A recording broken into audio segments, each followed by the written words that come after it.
बातमी पंकजा मुंडे यांच्या वक्तव्याची आता आष्टीवर प्रेम करावं लागेल असं पंकजा मुंडे यांनी म्हटलेलं आहे। आष्टीचे आमदार सुरेश धस आहेत, त्यामुळे पंकजा मुंडे यांच्या या विधानाची जोरदार चर्चा सुरू झाली आहे। तर त्यानंतर पंकजा मुंडे यांनी मी कशाला पक्ष स्थापन करू असं सुद्धा म्हटलंय। या प्रकरणी सुद्धा बातमी समोर आली होती, यावर पंकजा मुंडे यांनी स्पष्टीकरण दिलंय। तर मी प्रत्येक कामात लक्ष देणार असं सुद्धा पंकजा मुंडे यांनी म्हटलंय।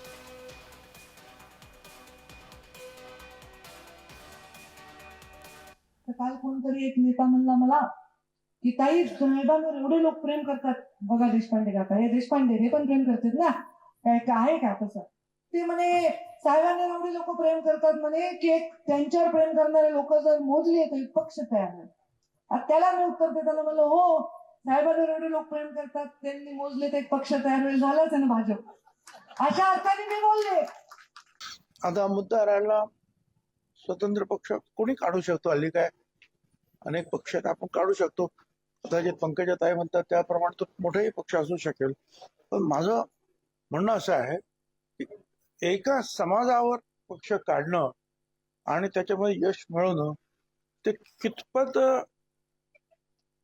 यशदायी आहे याची मला काही कल्पना नाही। मग करावा, स्वतः त्यांनी पुढाकार घ्यावा ना। गोपीनाथराव मुंडे यांच्यावरती आमचंही प्रेम होतच ना। गोपीनाथराव मुंडे हे त्या काळात युतीचे समर्थक होते। युती उभी करण्यामध्ये, टिकवण्यामध्ये त्यांचंही मोठं योगदान होतं। आणि आता पंकजा ताईला वाटत असेल की एक नवीन पक्ष स्थापन करावा मुंडे साहेबांच्या विचारधारेचा, तर त्यांनी नक्की पुढाकार घ्यावा। त्यांना आमच्या पूर्ण शुभेच्छा आहेत।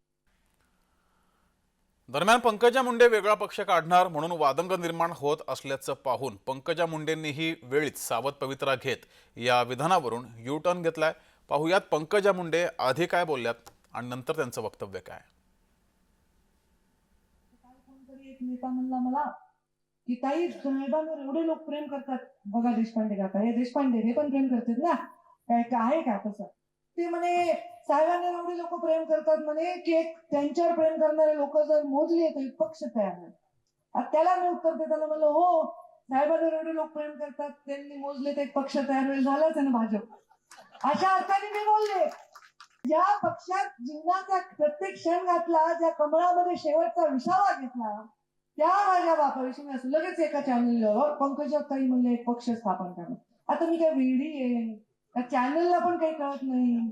अरे कसं स्थापन करीन? दिल्लीत मोदी आहे, तिथे देवेंद्रजीत, वर सत्ता आहे, खाली सत्ता आहे, मी मंत्री आहे, तर मी कशामुळे करेन?